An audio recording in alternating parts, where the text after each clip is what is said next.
Good morning, everyone, and welcome to American Scousers Morning Coffee or Tea with American Scouser, brought to you by our friends at Reckless Coffee Roasters. After watching this initial 30-second shit show, I don't know how long they will continue to sponsor the show, but we are proud to have them. It's going to be one heck of a ride. I can already tell from the last 2 minutes we had over here, the minutes before we started going on air until the first minute, but it should be interesting. It's Wednesday. So back to being the number one greatest dad ever over here. And number two is back in action. Gordo is in Walnuts, Illinois. So Yes. find the place. What's going on? Not much. And I'm surprised that you only hold that moniker for Wednesdays. I'm the world's second greatest dad every day of the week. Oh, consistency is key. Consistency is key. I like that. You know what? I'm a modest guy. You guys know me. So I am I only announce it on Wednesdays and emphasize it. The rest of the day, it goes without saying. Rest of the week. So, and with us, my worst impersonator ever is John. What's going on, man? Officially retired from the captain's chair, I feel, for the longest time. I don't know when I'm going to be back, folks, but hey, I'm here in my typical role of co-host. Hi, everyone. How you doing? Yeah, I mean, if you want to see a really, really bad impression of me, I would recommend you guys going back and watching last Friday's show where he was in the captain's chair and using props like a 49ers hat and stuff to fill the entire picture over here. Then I was like, do I always wear the 49ers hat? I really had to go back and watch the episodes. And you know what? I'll let you know. No, there was some with my regular gray hat as well, but both back and forth. I got to expand the collection over here. I watched on my phone and I kept having to do like one of these where I was just like rubbing my eyes and is that Timuchin or John? Again, thank you, Gordon. The only one from the entire channel who appreciated my effort. Thank you. Thursday is with us in this crap show. Good morning, Thursday. Not a lot of news to talk about because it is the international break. I notice, the media outlets are really trying hard and like grasping at straws to find stuff. Obviously, the only thing I think that's progressing in the background is obviously this whole Everton ordeal that we've been talking about and the aftermath, what's going to happen to the other guys. That's what pretty much everybody's talking about, as they freaking should, to be honest. But so this is one of the news that came out, and I'm still like baffled by this. But so wait, Whoa. is this legit? I was like, whoa, okay. Like Cersei is like a bad Twitter source, though. I don't know. Send us some links or something because I'll be all out of it. I did see this, but I saw that as more like a ploy, to be honest with you. Ryan says, "Good morning. I've been sampling beer all day and listening to Wu-Tang all morning. Get ready for yes. We're not even drinking beer. It's just imagine if we were drinking as well. Okay, so this came out. You're not drinking beer. So. Yeah, disclaimer. Women clubs that voted against proposed ban of the Premier League club. I can make sense of most clubs over here, but Everton, Gordon. And I think Wolves a little bit. I guess, I don't know if they thought they could do something with what the Saudi Arabian teams do, maybe with China kind of thing. I don't know, but what is Everton thinking over here? Because I can see all the other teams saying, hey, there's a benefit to us if you want to keep this around. But what the hell is Everton thinking? The only thing that I can think of is, do you remember that small stint where Landon Donovan played for them? There has to be some kind of connection still within the club that has ties to MLS, because that was like a sort of a loan for him to just kind of continue to play before, I think it was like the World Cup or something. And they were trying to lure him away permanently. It didn't end up working, but that's the only thing that I can think of is there's still some connection with that deal that happened. I don't know, that was early 2000s, if I remember correctly. Yeah, I just didn't understand the whole, because obviously, like every team over here, the ownership has, Sheffield United obviously has that.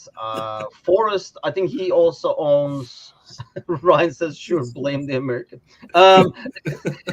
Forest owner also owns Olympiacos, I think, right? So they might have thought, hey, we'll do something there. Wolves, like I say, maybe I'm sure it's a good big like a Chinese conglomerate, right? So they might be Mhm. owning stuff there. I just didn't understand what can possibly be in it that Everton is like, well, or is Everton John like looking at their like all the popular kids are Yeah, doing it, they so maybe kind of need, so yeah. I'll do it too. Yeah, they kind of need favor as well because they're in some deep shit right now. So they're kind of trying to win the favor of the popular kids by going like, "Hey, back me up here in case some shit goes down." Which, yeah, kind of dovetailing towards Gordon's point, I don't get Everton's thing either. Like, I honestly didn't get Nottingham and Sheffield as well. But then now that you mentioned that they have like kind of connections outside the league, it perfectly makes sense. And now, like with this whole thing happening, I'm just like, so like listen, the Premier League is marketing itself as the best league in the world, but then if they have shit going on like this in the side on the sidelines, like how can you take them seriously from an integrity standpoint when anyone and everyone can just get a player? Like, for example, they have like this farm team where they're like, he's good, bring him over here, right? That doesn't make sense. It's just ridiculous. And why the league would allow something like this. So And that's the thing, right? Like it's hurting like this Everton stuff, or I don't know, like the action take. If it was just the Everton stuff and there was action taken, I think you'd be like, yeah. oh damn, they're not messing around over there. But then when you have like the Chelsea stuff and the City stuff dragging in the background, and everybody in the whole freaking world knows about this, it does hurt the brand of the league, if you will. So Gordo, you're old enough, I think, to remember the Serie A days where God knows John isn't over here, but you're old enough to remember the Serie A days, because I mean, like right now, like like somebody like John, who's younger and didn't see those days, probably sees Premier League as this is it. Like nobody can ever catch up to these guys, and this is going to be the major league all along. Whereas at one point, Serie A was like that, and then it switched. And we never thought back in the day that Serie A would lose the number one spot either. Having said that, has the money thing been so skewed now that something like that is impossible, or can Premier League screw up enough where another league like kind of like bumps back up to being the league? Yeah, I think if the play gets a little better, I think like maybe either the German league, if you ignore Bayern Munich, or the Italian league would be the front runners in terms of quality or like chance for everyone in the league to do something impressive. Like I think Spain's out of the question. But yeah, I think that money is skewed because one of the things that I always have a problem with now, and part of the reason that I think we've discussed this even on this podcast on the Wednesday show before, is I'm leaning more and more towards, you know what, just let the teams break off and do the Super League, because the money is so skewed that it's almost impossible for teams that don't have the money to get into the upper echelons. And I think it might also be the way with the media, because part of the reason that the Premier League took over was they saw that American market. They tapped into the American market.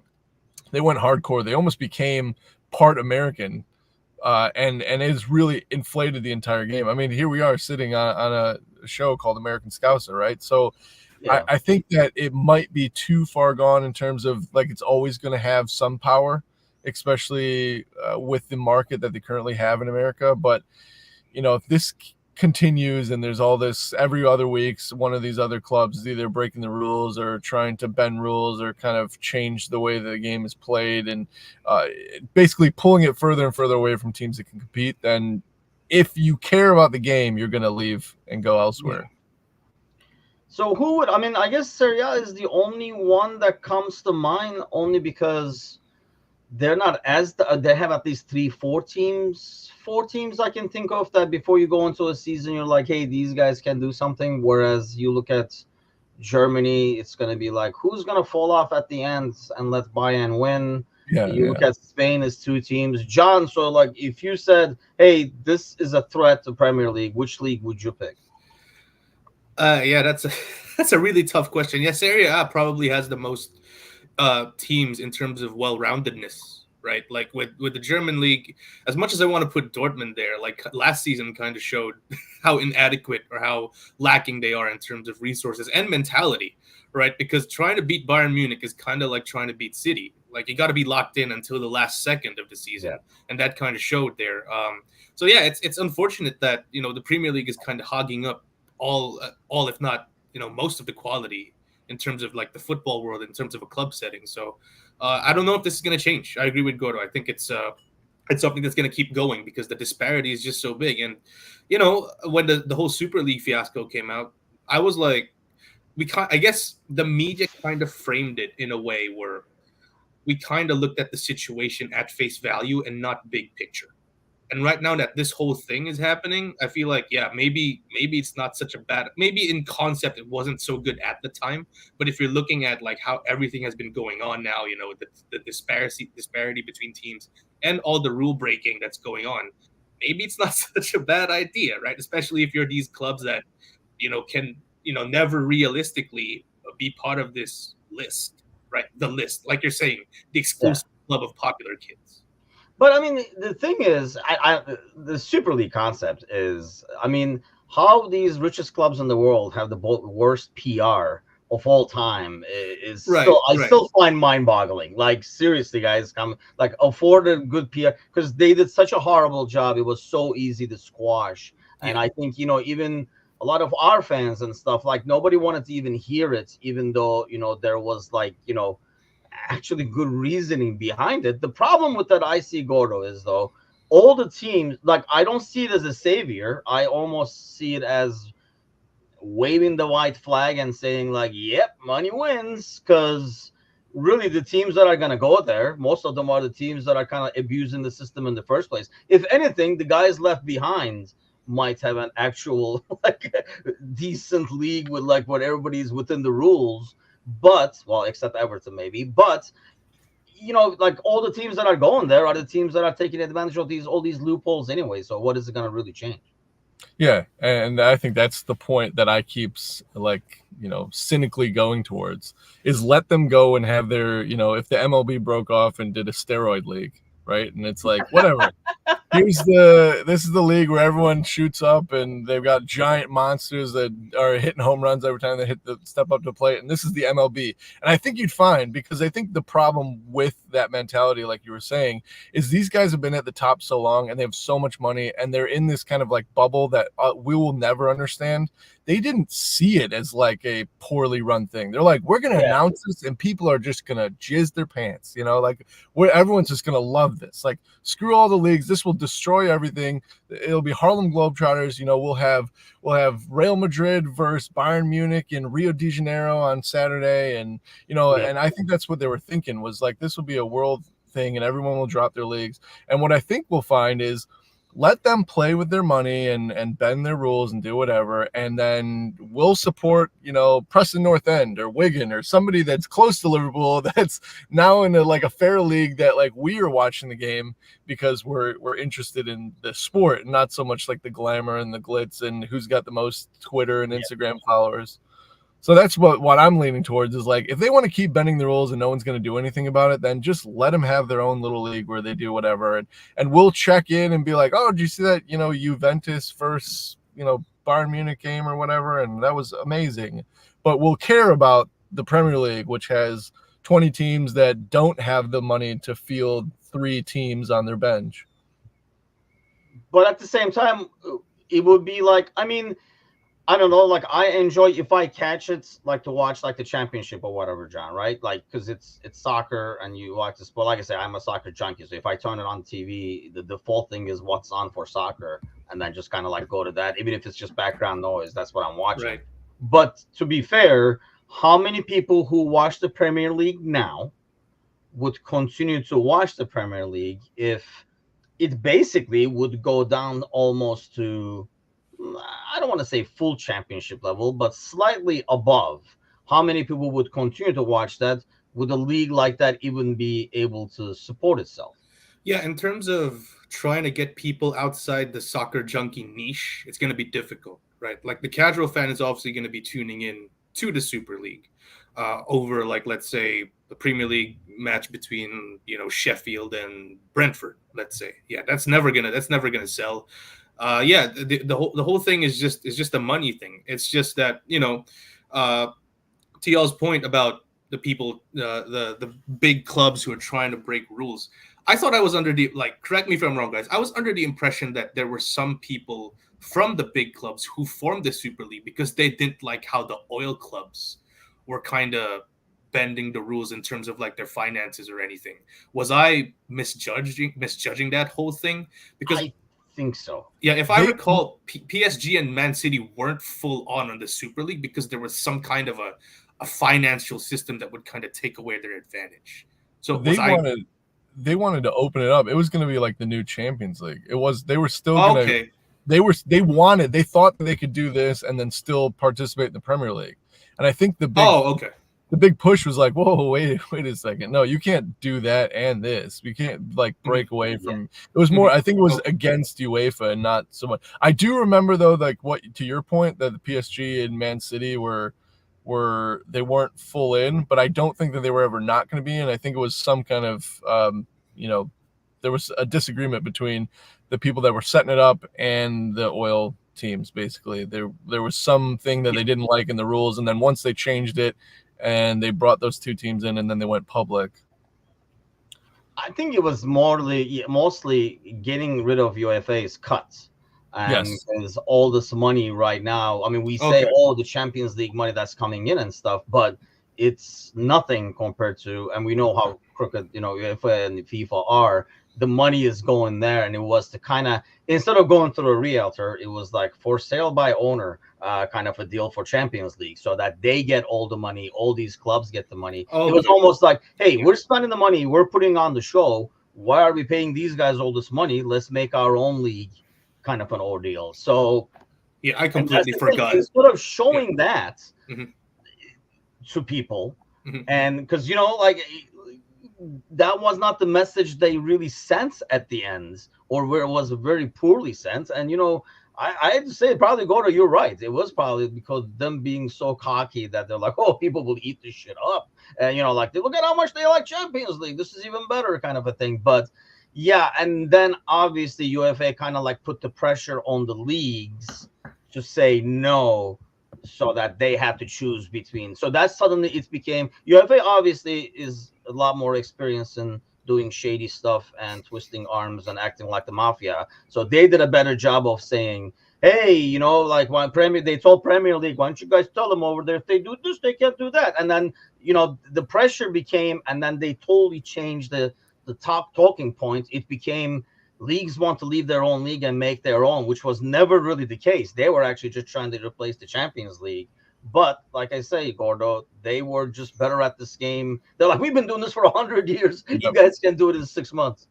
Yeah, and that's the hardest part about that, is because in some sense, and this is where I think they were kind of delusioned in it, we've been complaining forever. Fans and teams alike have been complaining about the number of games in the league. They've also been complaining about the gradual inclusion of more and more teams in the Champions League. And then you've got Europa, and now you've got the Europa League Conference, or whatever the fuck it's called. And I think fans are just like, this is ridiculous. You're obviously just milking every single thing into it. Now the World Cup has gotten bigger. And I think these teams were like, we don't want to do this. It looks like the fans are on our side.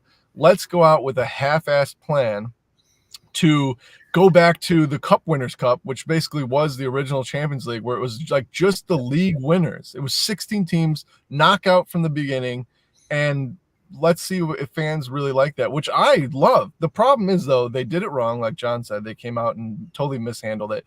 And then UEFA took it and went, oh, well, we're still the good guys. It's like, wait a minute. Yep. No. You're still bad. We all still hate you. It's possible to hate the Super League and UEFA at the same time. Whereas like UEFA, like it inflated their ego. I feel like it had like total opposite effect. Instead of UEFA going, all right, let's look at the biggest teams, our biggest draws in all of our tournaments, the ones that make the most money with tickets and TV. They wanted to leave. And instead of looking at that and going, what can we do to appease those guys because they're not happy here? They went, look at. Uh-oh. Walnut kicked in. Oh, so you, Crack the walnut. Walnut, Illinois Wi-Fi. The library is failing us. UEFA hacked in. Yeah, if folks shut up on UEFA, this is what you get. But I mean, even like they even converted. They Yeah, came up with. They're like, hey, wait, these national teams. I mean, it's such an organization that's Yeah. like. I mean, yeah, it's a dream, right? I mean, the money they can rake in because they saw international teams doing friendlies. They were like, hey, why don't we just come up with a bullshit tournaments? You guys are doing friendlies anyway. And Yeah. then they made that even a different thing, like what is it, Confederations Conference Nations Cup League? or something Yeah. like Nations League. Yeah, they Yeah. converted to that, and it was only to really. And then they were like, oh, that way you will qualify for it. They came up with a bullshit thing just to make basically a cut off of the friendlies that the teams were doing. It's just but the bad thing is I just worry in the long run. Maybe not worry is not the right word, but I'm just like, intrigued by how it's going to come and bite us in the ass, or if it will bite us in the ass as Premier League and say, all the shadiness happening and you guys overseeing the shadiness, is it going to come back and bite us in the ass? Yeah, corrupt bastards that they're closed their loopholes and added extra games. Yes. So meanwhile, I mean, the whole thing was, if it was working on this new Champions League format, that they're playing like 150 games or whatever the hell it is in the background, and once they were working on that, I think that was like the problem. The big clubs, before this was announced, in some ways they should have waited till UEFA announced their bullshit plans, because then it would be a lot easier to say, no, we don't want our guys playing 200 games to make money for UEFA kind of thing. But they didn't. So they, I think, rushed it before UEFA came up with the Champions League plans. So they rushed it, and it was just like very, very poorly presented. But it'll be interesting to see if over time, like I say, and I keep going back to that Serie A example, because growing up and watching Serie A when I was younger, and where it was like the Premier League, John, like, well, like gather around, kids, I will tell you a story. Like, it was kind of like the Premier League. All the good players, all the top players were there, and you never imagined a world where Serie A would be what Serie A is now. So I'm just wondering if we're going to have that. Ryan says, I think Gordo screwed up my connection. It's the Walnuts, Illinois Miracle football. I've just infected everyone. It's a By the way, Ryan says, I want to see Steroid Soccer League, SSL, if you will. And, Adama Traore could be like the face of the league. they all have to have, like, they all have an oil sponsorship and everything, where they just lather themselves up before they get. That's part of it. Instead of cheerleaders, instead of warming up, they're all out there lathering themselves up. I know a lot of people that would enjoy that. Oh, dear. Sadly, yes. I was gonna say my wife would start getting into soccer, that's for sure. He says we all saw that with Morton Tyler. Yeah, I mean, we saw that with Tyler Morton. Kelly's with us this morning as well. Look at this. The day before Thanksgiving, everybody is. By the way, Thanksgiving is coming up. Before we go to the weekend over here, I'm kind of dreading the weekend, so I'm trying to avoid a weekend conversation as much as possible. John, plans for Thanksgiving? What does, aside from impersonating me, what are you going to do? Are you going to go to Thanksgiving as me, wearing a 49ers hat? No, thankfully not. I don't want to alienate my family as well. Gonna be seeing some family up in New Jersey with my grandpa and some of my aunt and my uncle. Yeah, that family's full of United fans, so I might get a little heated here and there. But what I like about them is that they've accepted that United are freaking crap. So, like, there's no delusions of grandeur that some United fans have, like, especially on Twitter. So it might be a civil Thanksgiving for me. Yeah, that's what I have lined up. Yeah. So Tyler Morton, yeah, I mean, hey, he had a picture. I think Gally had a picture with Morton, right? Where Gally looked more built somehow. And that's a rarity, as we all know. Gordo, what are you doing? Are you going to be spending Thanksgiving in Walnuts, Illinois, over there? No, thankfully, hopefully by about 3:00 I'll be out of this little town here. I will be going home and setting up for what may be 4 people coming over. It might be 15. We'll see. We're gonna make enough food for 15. My my wife has, luckily they don't listen to podcasts, so I don't care about slandering, but my wife has two sisters, and they split up Halloween, Thanksgiving, and Christmas, who gets what. And the oldest sister wanted Thanksgiving, but she wanted Thanksgiving just to black it out so no one else had it, because she had no intention of having Thanksgiving. And so revealed on Monday that, I don't think we're going to do Thanksgiving this year. And she was always intending to go to her in-laws. And so now there's a bunch of people that were going to go to her sister's house that now have nowhere to go to Thanksgiving. So my wife is like, yeah, we'll open up the house and whoever wants to come can come. And so, of course, in true Garcia fashion, that's my wife's family. They will decide to show up if they decide to and not let us know. So is that going to be like a BYOT, like bring your own turkey? Oh no, they're not like that either. They'll come up and expect a full plate of food. So these are world-class people we're talking about here. These are Hold on, I'm going to send the link of this so that this will get out there. This will go viral. John, go viral. Don't clip it. You know what to clip, John. I'm marking this, so make sure you clip it.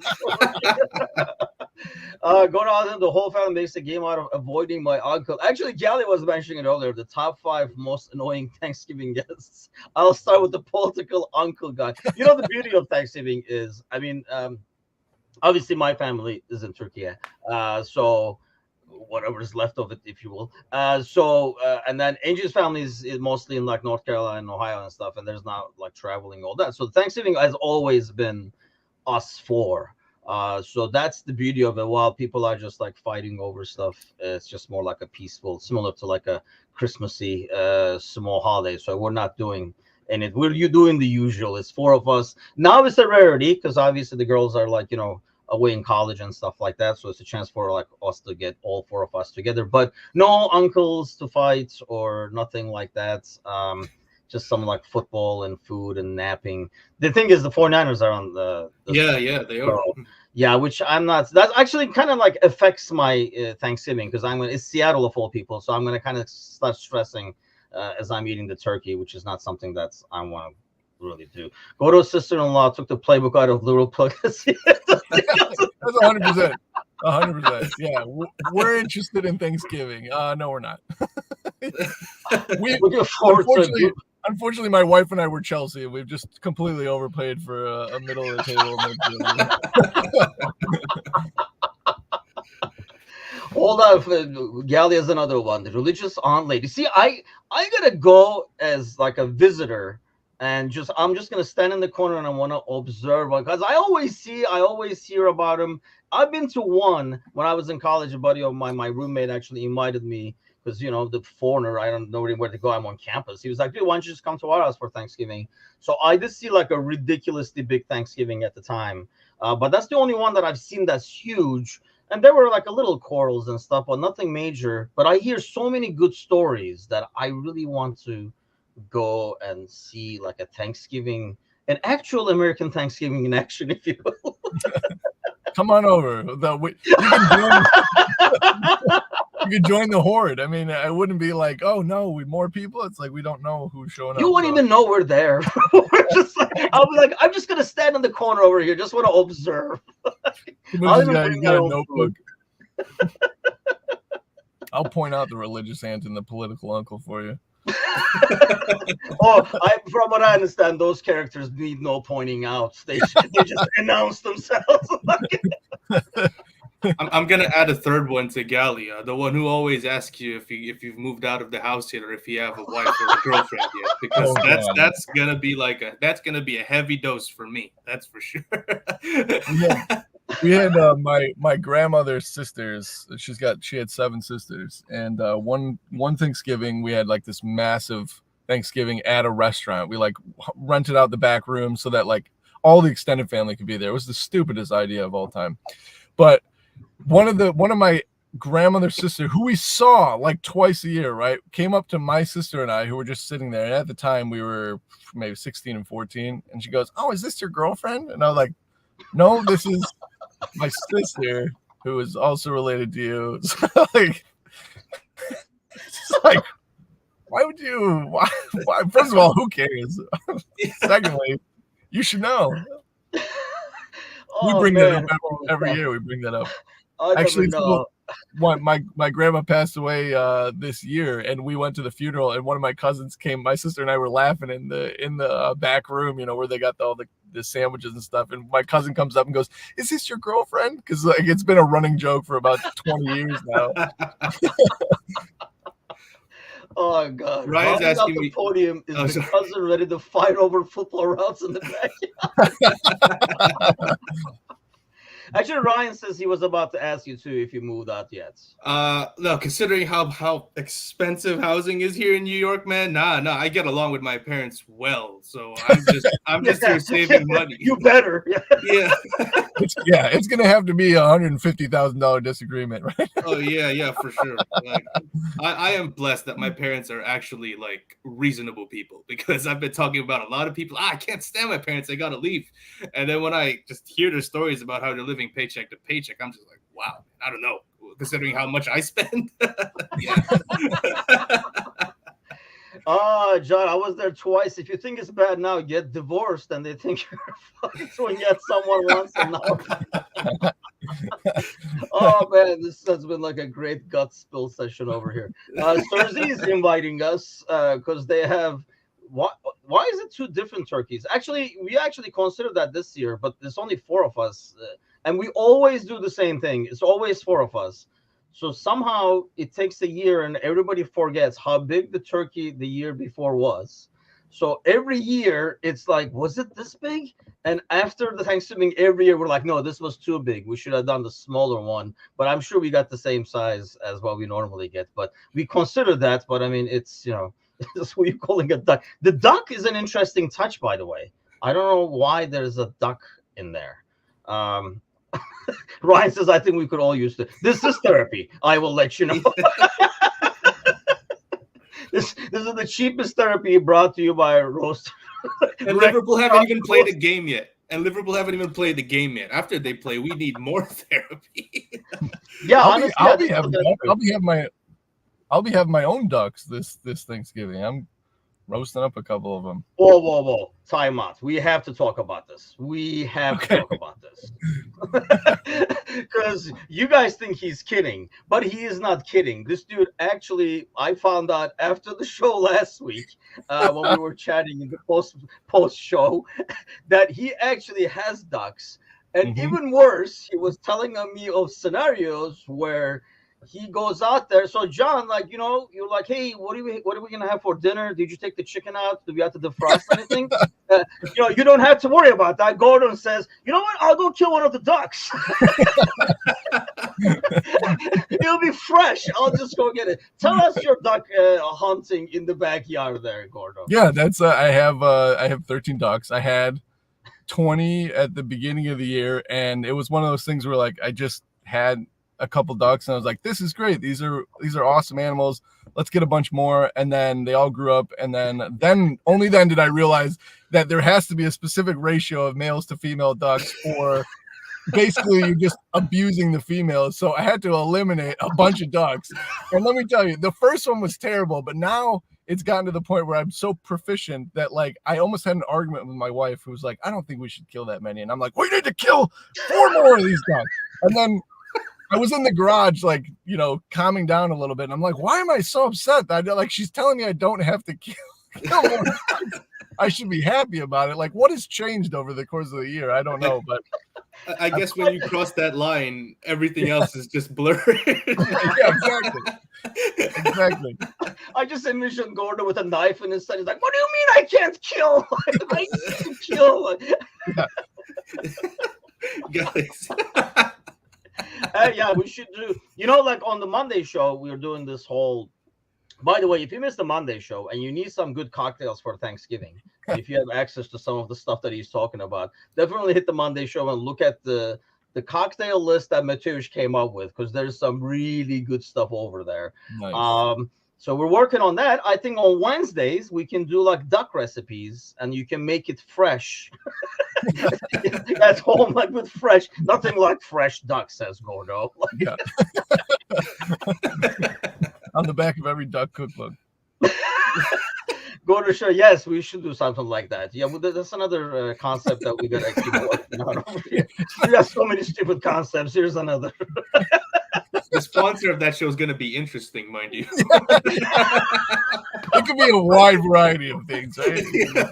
Gambling, coffee, alcohol, Gander Mountain. Yeah, I don't know if Reckless Coffee is. Maybe we can find another Reckless company, literally Reckless company, to come in and sponsor that one. But okay, It won't be Cheetah, that's for sure. sadly, we do have to probably talk a little bit about football on this weekend. I'm kind of like I say, avoiding it. But let's talk about this so that it's not only about the weekend. Because yeah, I mean, Chris says if people think this is off the rails, wait until Saturday morning's pre-match show where I'm gonna be the guy. I'm gonna bring like a little lantern over there, trying to see if everybody's back there and stuff. So here are the next 5 games over here. After 5 games, I guess let's do this. You see our 5 games there, John, since you're the one who came up with the graphic. How many points is Liverpool getting from those 5? I would say best case scenario around. Damn, it's early in the morning, so my math is not firing on all cylinders. Yeah, I noticed that. You were like, holy shit, hold on, wait. 3? Yeah, like. Like it's actually like everyone obviously is going to talk about the City game, and but you were actually mentioning at the start of the show, Tim, that Sheffield and Palace away is actually 2 very good trap games, because regardless of what happens with City, we do have a good chance to bounce back with those 3 games right there. But considering how we played against Luton, and we beat Wolves away, which is a tough place to come, right? But it took us a bit to get going there. So our away form is something to be concerned about. So I would say probably 11 points out of this. I feel like we either dropped some for either Sheffield or Palace, because I feel like it's either of those is just a perfect trap game. Otherwise, yeah, I feel like United, we're going to take the 3 points from those guys easily, especially because we're playing at Anfield. City, I think we draw. Sparky says 11 as well. Galley's at 12, 13. Gordo, where you? I'm at 11 too, personally, and I think I would be okay with 11 if that makes sense. But I mean, 12, 13 would be great. Don't get me wrong. But what do you have, Gordo? It'll be 11, but we'll tie Sheffield. That's what will happen. We'll tie Sheffield or we'll tie Palace. Here, what I'm looking at more so is these are your 5, or what they consider like the 5 teams that are currently like in the the top 5 teams. They're having great seasons. Everybody plays City except Arsenal, who have already beaten City. So if I was City, I'd be very worried because they have a very tough next 5 games. They do. I actually more worry about the Palace away. Gallus says Sheffield absolutely stinks. They can't defend. But I don't know. That's where I'm at. The City and the Palace games is what I'm kind of like. I worry more about the Palace away. Well, and Palace are our bogey team, but Palace is also City's bogey team. I mean, I can remember a few games where they've taken points off of City, and then both of them are away. So Palace get to play both us and City, although it's back-to-back, which that sucks for them. But, like, those fans will be thinking, hey, we can go in here and we can get 6 points out of those 2 games, and that's us for the season. Because Palace are that great team that once they hit 40 points, they just shut off, They pull the batteries out of Uncle Roy, and he just goes to sleep for the rest of the season.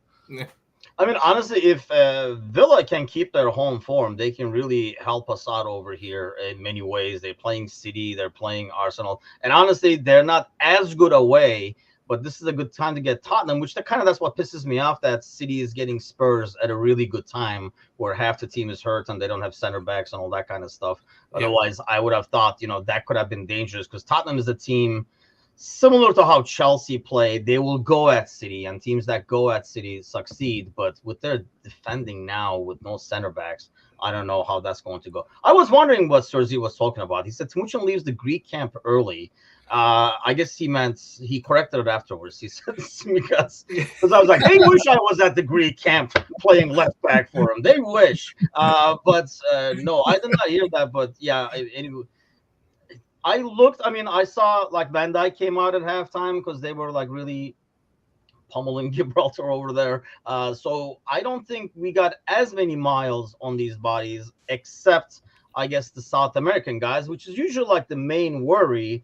And good thing Anan is in here. Alan, you're late, man. What is happening? That's Thanksgiving. Usually Alan says good morning before we even go on air, so this is really late for Alan. Nunez is now the top scorer for the South American 2026 World Cup with 5 goals in 6 games. Thank God Anan is in here, John, to kind of drool over this news and make me the best striker of all time. Does this mean anything to us? Yes, it does. And I'm going to try and fill Anan's shoes here to a lesser extent. I feel like I'm the more measured Nunez stan. Like, Anan is just, like, out there. But then I'm just, like, the happy medium, right?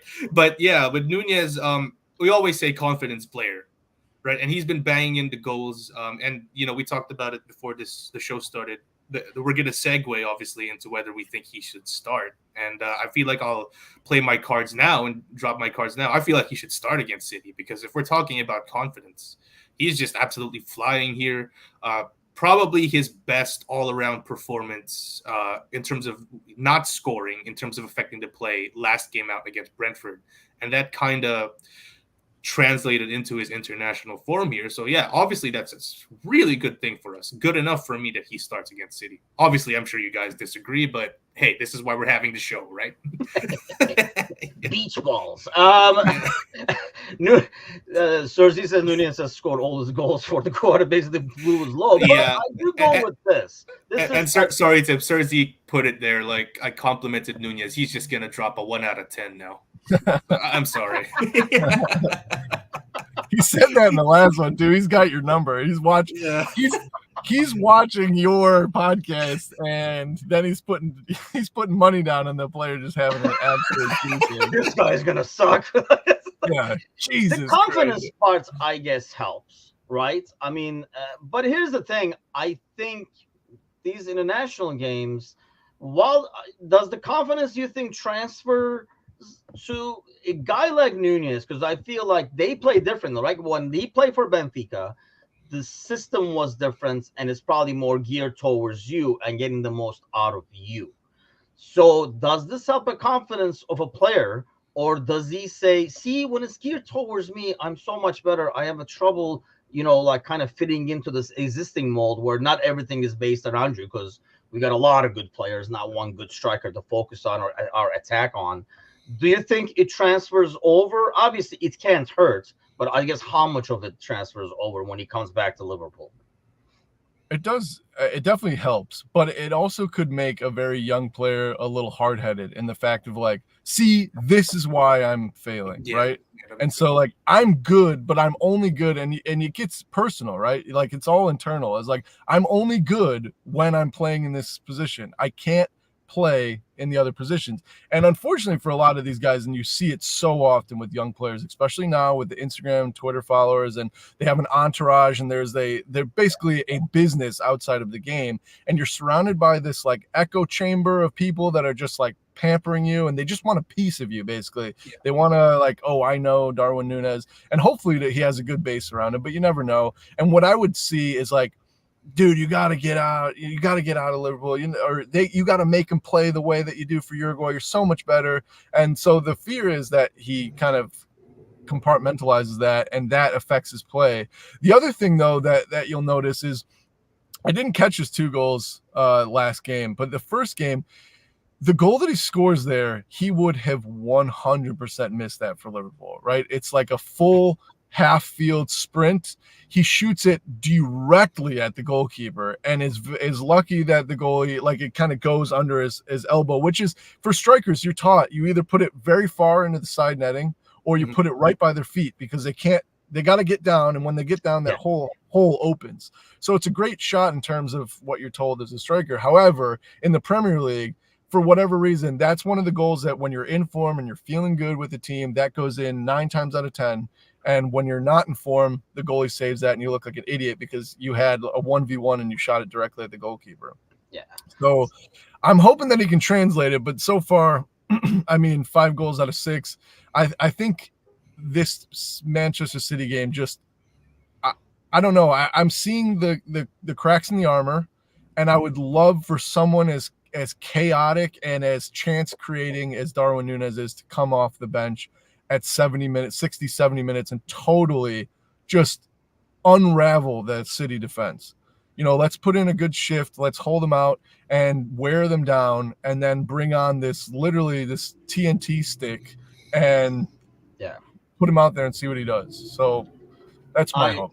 I agree to that too. And I think the South American travel obviously is a factor. I think this almost like helps in some ways Klopp's cause too, because I feel like I think I would rather have Jota in the middle if Diaz is going to be on the left, or I wouldn't even mind Jota and Gakpo in some ways.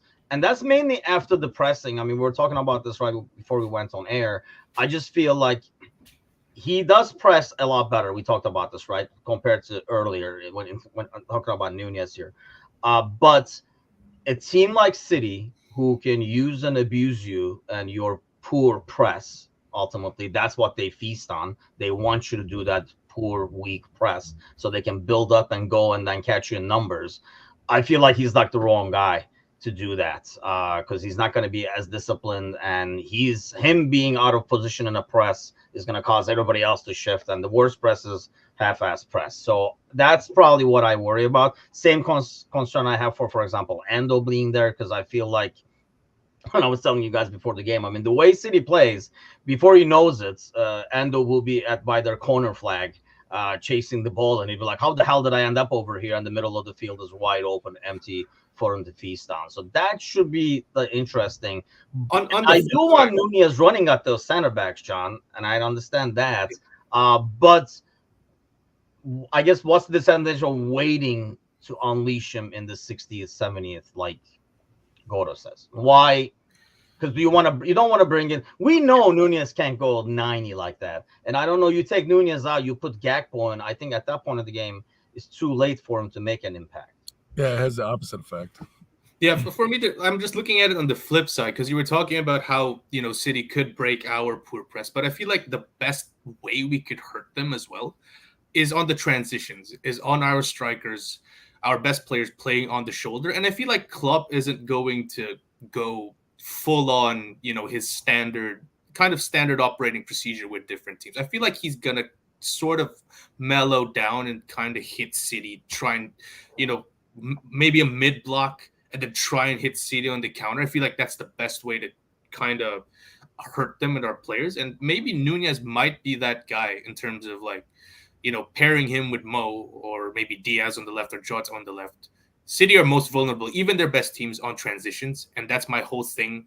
That's my whole, reasoning as to why I'm putting Núñez there. But, the good thing is, you generally couldn't go wrong with Gakpo as well, because if we have the ball and City are defending as well, because, there's also the flip side of City being wary of us trying to hit them on the counter. So there might be a bit more structure there. We would like a bit more intricacy, I guess, is the word, on the buildup. And Gakpo certainly gives that. So it's obviously a conundrum for Klopp, and that's why he makes, the decisions. But yeah, the reasoning behind Gakpo, I think, is pretty spot on as well. So I genuinely wouldn't mind if it's Gakpo. I genuinely wouldn't mind if it's Núñez. I still feel like we could hurt them anyway, because, like you said, the whole thing with City is they're strong, but they're not untouchable. They're not invincible. If you go at them, you're going to get something with that high line of theirs, kind of like with us. So it's just a matter of exploiting it. So this is if Costas plays, we have to have Jota on the left to stop. Yes, I was going to go with that. Yeah, somebody fast that can cover the tracks. One thing too. Do you want Diaz though if you want speed, or do we question his defending compared to Jota? Yeah, I think I'd go ahead, John. Oh yeah, because I think Kazi made a good point at the post-match last weekend when we faced Brentford. Diaz is all pace. He's gonna go against Walker, who's all pace. So we might need a bit of intelligence on that left, and I totally agree with him, because like I told you, Tim, that hot take that I gave a few weeks ago, where I'd prefer Jota on the left in our best 11. Yeah. I feel like it might be beneficial in this specific instance. But yeah, go ahead, Gordo. You were going to say something regarding that whole thing as well. No, I think that's exactly what my point is. Just there's a little bit more of the soccer intelligence of I don't have to beat you in a foot race if I position myself correctly. I can cut you off, or I can push you into a cul-de-sac or something like that. And I think that's more what we need than the kind of the raw speed. And I don't know if we know like the full injury situation. I know Sparky was asking about Holland. I don't know what's happening there. I don't even know what's happening with us in terms of we had so many people to be slated to come back, but you can never trust those should be coming back, kind of an ordeal, which is why I feel like I worry about who's gonna. Gally says I think Gomez starts at left back, and I actually felt the same way. This Costas news that Serzi is running over here actually kind of slightly changes my mind on that. I actually thought Gomez would be two, just for defensive security, has the pace, and that's fine. We want to attack from there, kind of a deal. In a game like this, I think we can go with that. We just don't want to do that when somebody's sitting back and we can't use the left wing at all. That like we did with Luton Town. That's one that shit doesn't work. But I think in a game like this, I don't think I have a problem with that, to be honest. If Gomez starts at left back, Tim, we kind of have to start Diaz, don't we? Because Jota doesn't have the pace to open up that left. If Gomez starts, I feel like Diaz has to start there. Yeah, somebody has to run behind because it's not like Gomez is going to take that space. So it kind of works because Jota keeps coming towards the middle. Yeah. So that will be open, and Gomez is not going to take that space. I feel like, Diaz at least can push up, and he's a winger. He likes the sideline, so I can see him doing that. But, okay, I know it's early. We can't even come up with a lineup over here. I agree with all this talk. Every single time we play City, somehow they have 20 injuries, and then the game time comes, everybody somehow magically plays. I don't know what's in the water in Manchester over there. But so we already kind of like made our predictions. They were like the most positive and optimistic ones on the Monday pod. But, John, let's start with you. Prediction, without looking at lineups, which we will look at Krakow Dawn, bring your lanterns on Saturday morning. It's Thanksgiving. I'm feeling thankful. I'm feeling positive. I did say a draw, but I'm going to go 3-2 Liverpool. Someone gets the winner. I'm not going to say who, but someone gets the winner. Yeah. Someone gets a player. A player. I don't want to say anything. I'll put that down. I'll see if DraftKings will take our bet for someone. I like it. I'm just being safe here because Serzi says I'm going to jinx someone, so I'd rather not say who, right? I feel like though that's my stance always. Someone will ask me a pressing question. I'm like, it could be this or it could be that, and they're like, "Thanks, that gave me no." It's the short school. I'm all about that. I'm all about someone's going to put the ball in the net. That's what I'll say. Yeah, I'm going to parlay that. Somebody's going to play. Somebody's going to score. You're going to cash out. You make that bet, you cash out 100% of the time. What do you have for a prediction, Gordo? Yeah, I'm going to say a tie, probably 2-2. I think it's a come from behind, which will feel like a win, which will give us a lot of confidence. So I'll go 2-2. I mean, when you look at it and it's changed the game to 6:30 after an international break against City, I think we'd be happy with a come from behind 2-2 draw. So that's what I'll go with. I just see the 2-2 the other way. Like we get the lead and they come behind. We get too defensive is what I worry about. But everybody is going with the draw over here. Gordo. So let's get this on air over here. Yeah. If we get an away win, will you sacrifice a duck in honor of the 3 points? Yes. Yeah. And actually, so I made other promises on this podcast too, right? So I want to point out that I did look into buying Manchester City socks, right? So they're $30. So I'm not spending $30 on Manchester United socks, but they do have a Black Friday sale coming up. And if they are less than $20, I promise right now I will buy them and I will wear them on the pod and I'll let you know if they're too tight. Oh, it's not that I've shirked on my promise to test them out. It's just that I didn't feel right spending $30 in a Man United gift shop for socks that might be too tight. Yeah. Whew. But we are getting the sacrificial duck if we get. We will. No, we can. I'm all for the sacrificial duck. The duck. Look, there are 4 ducks that have to go at some point from now. So there's some point from now. For ducks. So you're making my job easier if I tell my wife I promise someone that the duck. Ryan coming up with new methods here, Gordo. If you want to consider it, is suffocate the duck with the socks. Like that's. I was just like, whoa, what is going on here? I'll do that and tag Man United in it, and I'll be like, your socks killed my dog. I put it on for winter. thinking that it would keep them warm. Wait. and it was so- No, by the way, let's it go was back so to this. good. You said 4 ducks have to go. Yes. Do the ducks know that there's like? Is it like he's like you're like you guys talking to the wife like we gotta get rid of Joe? He's like, wait, what? Who, me? Like, just like what? Do the ducks know that there's gonna be 4 gone soon? I don't know that they know the number, but I think, and they might not know who, but I do.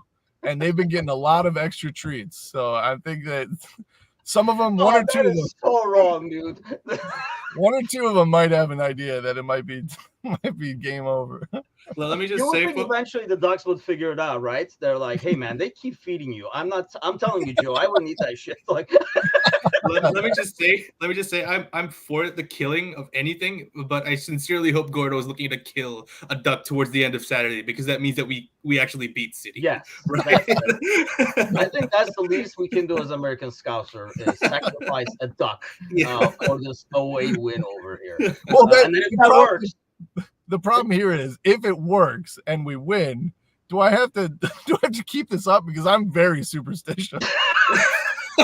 I gotta start getting more ducks, is what I'm saying, basically. hey, you know what? Well, honestly, if that works and this thing holds, we get 15 points from those 5 games and stuff. Right. We will find a sponsor just to provide us with ducks to kill after every game. We won the league title on the back of Gordo's ducks, people. Never forget their I want like a duck inscribed onto the trophy. What will you stuff the duck with, Gordo?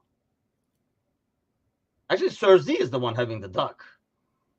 Sparky's already. See, we already have a sponsor. well, Yeah, the ducks cut Gordo's Wi-Fi. They're onto the scheme, I think. His Wi-Fi is cut. But we already have a sponsor. Sparky is sponsoring the ducks for Gordo if we're going to get 3 points out of this. I can't wait. But I'm sure the ducks can, but I can't wait. It should be interesting. Well, that's it for us. We promised a shit show and we delivered as always. So you guys have an awesome Thanksgiving. We'll see you guys bright and early Saturday. Don't forget, no shows this Thursday evening and no coffee show because we're thinking the turkey will knock us out all the way till Saturday. So no coffee show and then you get no one on, so there's an additional bonus on Friday.